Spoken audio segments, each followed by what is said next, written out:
After some time, he takes his parents to a room, and everyone can hear him tell his decision to his parents, and they don't like it. Alice is angry at him and says he just went back after they all thought he was dead, and now he is saying he wants to get killed himself out there. Ellie is scared and asks her not to be mad at her brother, and Ray asks her to hear him out at least. She shouts at him and asks how he can say that after everything they went through to get there. She starts crying and asks if he understands her, and he grabs her hand and says he isn't planning on leaving anytime soon. He was actually looking forward to spending a few months at home with everyone. He exclaims after staying in the Elf Kingdom for more than 3 years, and he feels like he has missed so much of Sapin and the rest of Dickathon. He wants to experience the excitement they both experienced back when they were adventurers. Ray understands his perception and says even though he was itching to experience the adventuring life when he awakened as a teenager, his mother is right to worry. No matter how prepared and strong he is, the life of an adventurer is dangerous and unpredictable. Suddenly, he clicks his mind and asks them if he can escort any guard or supervisor with him. Ray says it's a good idea, but they must consider the man. Alice grabs his collar and shouts at him, saying she can't believe that he is even considering it, and she will not let him send her son away for another 3 years. He then tells them that he is not planning to go for 3 years and will return every few months or more frequently between his missions. Alice doesn't say a word, while Ellie comes to him and asks if he is leaving them again. He says he is staying right there, and she will see her brother often. Alice asks him why he wants to become an adventurer and says it will make more sense for him to go to school before becoming an adventurer. He replied that he would have been much younger than the other students if he had gone to school now. He wants to fit in and make friends, but that might be harder with such a big age difference. Alice says he doesn't need to go now and that he should help out his father. Ray asks her to stop and says he will be fine. He thanks his dad and says he doesn't want just to train, but he wants to fight and test out the skills he has learned since coming to this world in an open environment. Alice starts hitting Ray since he permits him, and he thinks he didn't lie to his mother since Sylvia told him to enjoy his life, and he is doing that.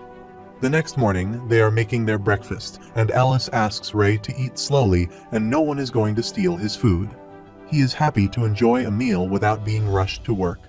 Vincent asks him if he isn't going to the auction house later today to show some of the new recruits around, and he replies that it's just an excuse to hold a welcoming party afterwards. Arthur asks them what they have planned for today, and Helstia tells him that his mother and she have to run some errands around town to prepare for an upcoming event at the Helstia auction house.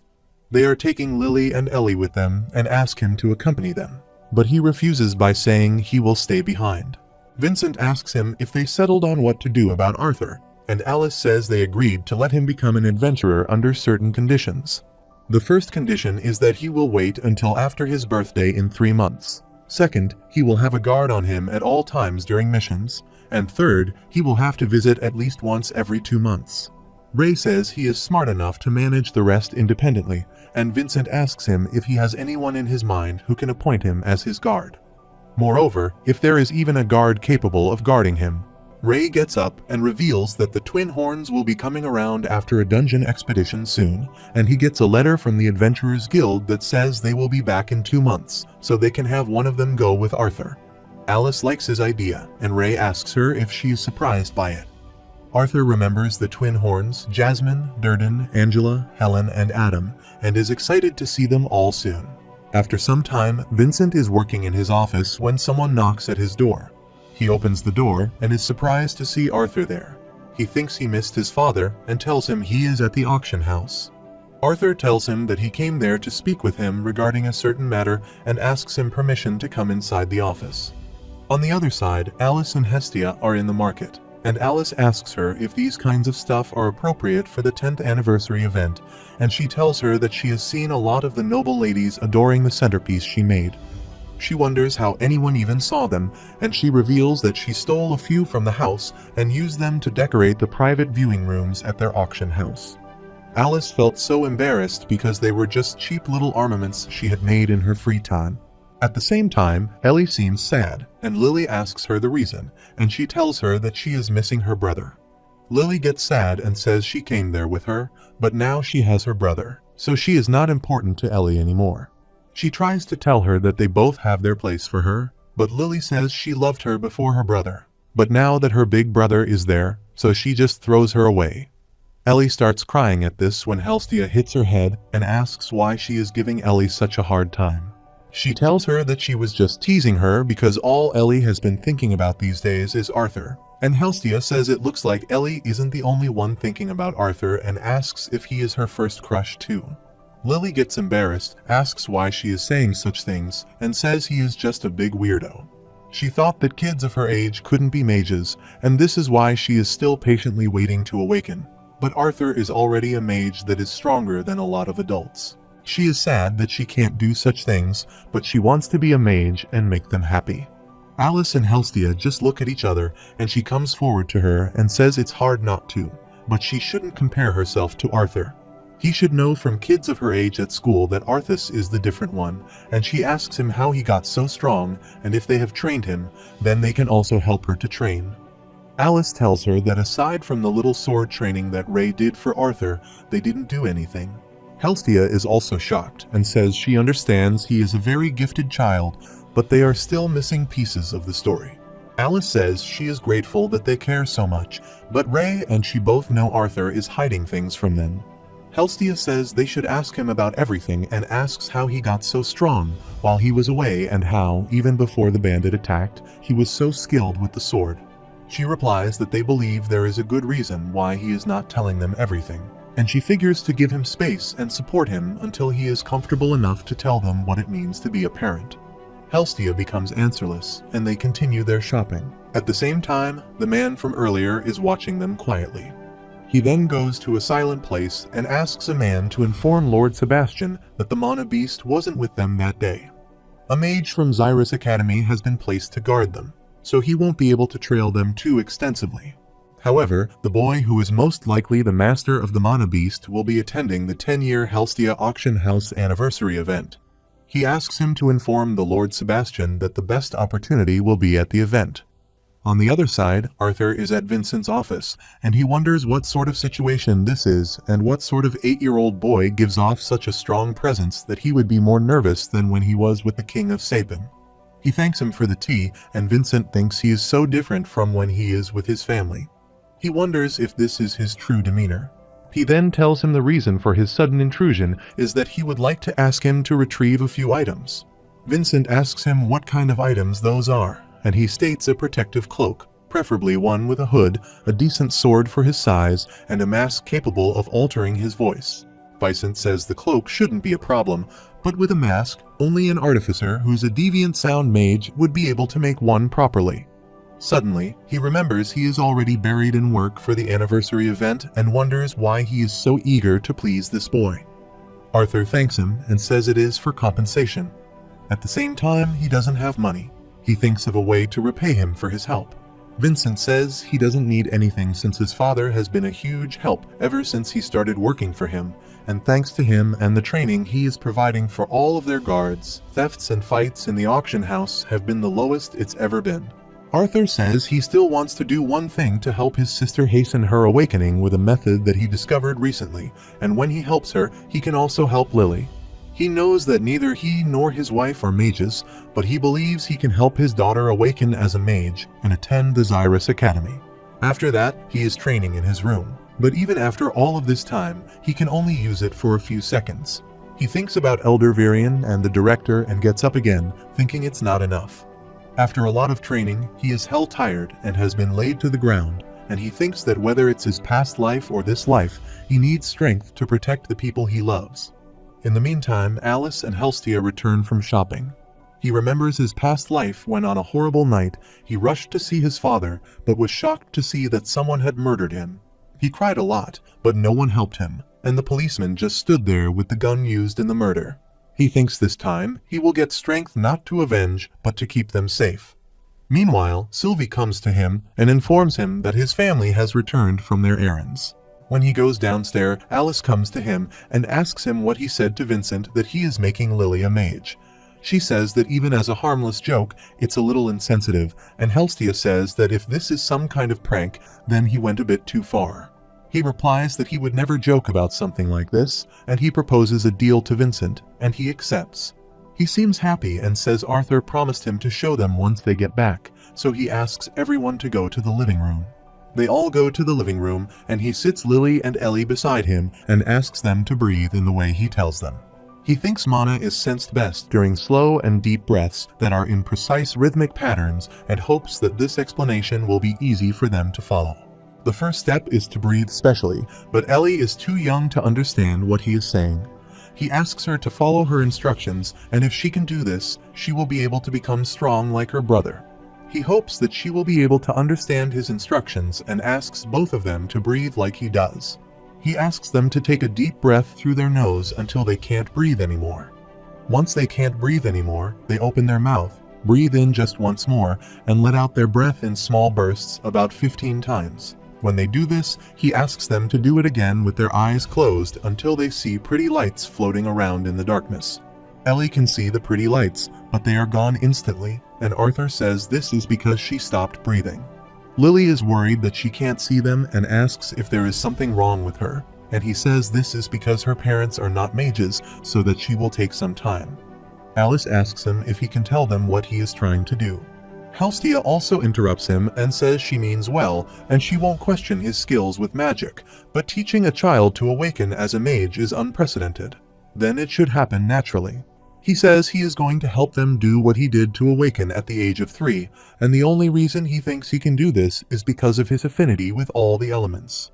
He has worked it out in his head, but they will surely know after trying. He asks them to see if this works as well as he theorized, and he asks them to keep breathing the way he told them to, even if they feel their bodies a little hot. He transports some of his mana into their bodies, and Lily can now see the pretty lights. He then asks them to try gathering the white specks together with their thoughts. He says those little lights are their friends, and they need to be together to be happy. After some time, they seem pretty tired, and he says this is all he can do today.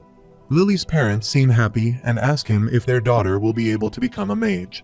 He replies that it will take a few years, but if he can do this with them for the first few months to get them on their feet, then Lily shouldn't have a problem becoming a mage. Halstia becomes emotional and hugs him while apologizing for doubting him. She says because of him, her baby will have so many opportunities that they weren't given because they weren't mages. Lily also smiles and goes to her dad, who is also crying happily. After that, his life fell into a comfortable rhythm, and he spent every morning training and then helping his sister and Lily get closer to awakening. After that, they also enjoyed their family time, and everything was happy and smooth. Even with his impatience to get stronger, he still made sure to spend time with everyone, knowing that he wouldn't have many more opportunities like this in the future.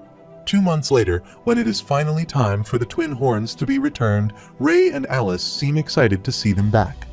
Ray says he is not the only one excited to see them because Arthur is already at the gate waiting for them impatiently. Suddenly, Sylvie appears from behind, and he says she is not small enough to ride on his shoulder. Someone knocks at the door, and he opens the door for them. Angela hugs him hurriedly and starts crying, saying he has had it so hard for such a young boy.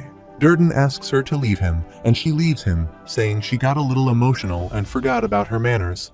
He looks towards Durden and says he has become even bigger than before, but is also crying emotionally. He says he can say the same for him. Adam is watching them from behind and says the game plan was to put on a happy face for the kid, but now they have crying faces. He asks them if no one will comment on that black mana beast hanging behind his shoulder. Helen hits him, says he can just ignore him, and says they are so glad to see him all grown up and even more handsome. Adam says he is the only bad guy for not crying and says it's not his fault, but he is mature enough to keep it together. Suddenly, Jasmine rushes from behind and hugs him while everyone is shocked at her reaction. She apologizes to him for not being able to save him earlier, and this fills Adam's eyes with tears. Ray and Alice are watching them with wet eyes and say they missed their timing. Today is the 10th anniversary, and Vincent asks Arthur if they don't need conjurers inside. He replies that they have Angela and another wind conjurer alternating detection barriers around the auction house and Durden manning the main entrances. More than that, people might suspect they are preparing for a war. He is grateful to him that his old party agreed to help him out with security, and Ray says with them there, he was able to position some of the other guards outside around the next block. They will engage any outside threat so the guests will be safe and the auction house won't be destroyed. Vincent knows he is joking, but after his recent experience with mages, he is going to hold him back from that promise. He then tells him that his son mentioned he wanted a sword before he registered as an adventurer, and considering his infighting style with his gauntlets, he didn't expect him to teach Arthur sword fighting. Ray says the only thing he did for him was get him a wooden starter sword, and aside from that, since he was 4, he learned on his own. He says Arthas told them that he's self-taught, but the few times they have sparred, there are times when he emits a huge pressure, and it looks like this sort of calculated confidence that he's fought battle for decades. Vincent says Arthur hasn't even lived for 1 decade, so he thinks he is giving him a bit too much credit, but Ray has observed that when they spar, there are times when he suddenly trips or messes up like he is not used to his own body. Vincent says this is because of early puberty, and Ray asks him to go downstairs since everyone is waiting for them. Helstia says it took them a long time when they go downstairs and asks how the 2 grown men are the last to get ready. Vincent is surprised and appreciates them, saying they all look great. He just feels sorry that they made everyone wear just black and white. They are the hosts for the event, so he didn't want to stand out from the guests, but he didn't need to make Ray's family match the dress code. Alice says it's no problem, and they would feel uncomfortable wearing bright colors anyway. Dressing up like this makes him realize that Arthur is just some cute kid no matter what he wears right now, and he just hopes his growth spurt comes soon. Vincent then asks everyone to move outside, where the carriages are waiting for them.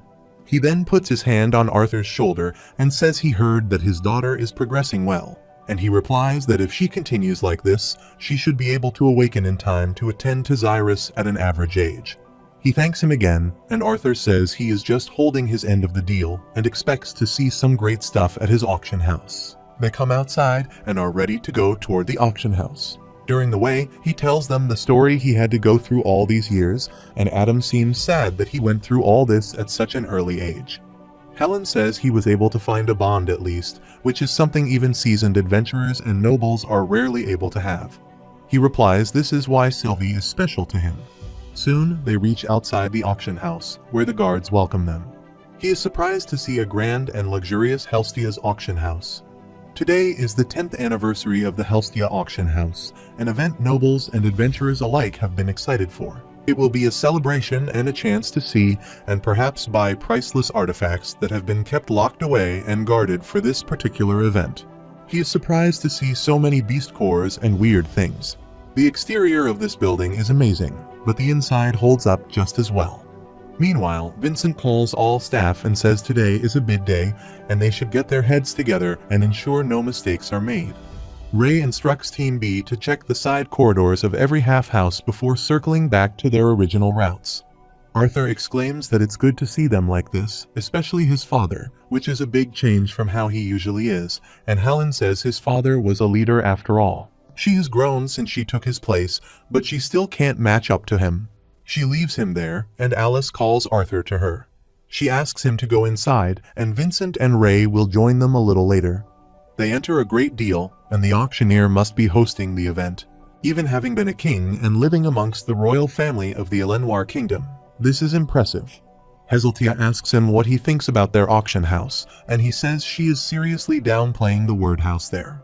She is glad he likes it, and Lily asks him to wait until he sees the private viewing rooms at the top. They are going upstairs and have arrived at the private rooms. Seeing how grand this place is, he is excited to see what sort of items they will auction off today.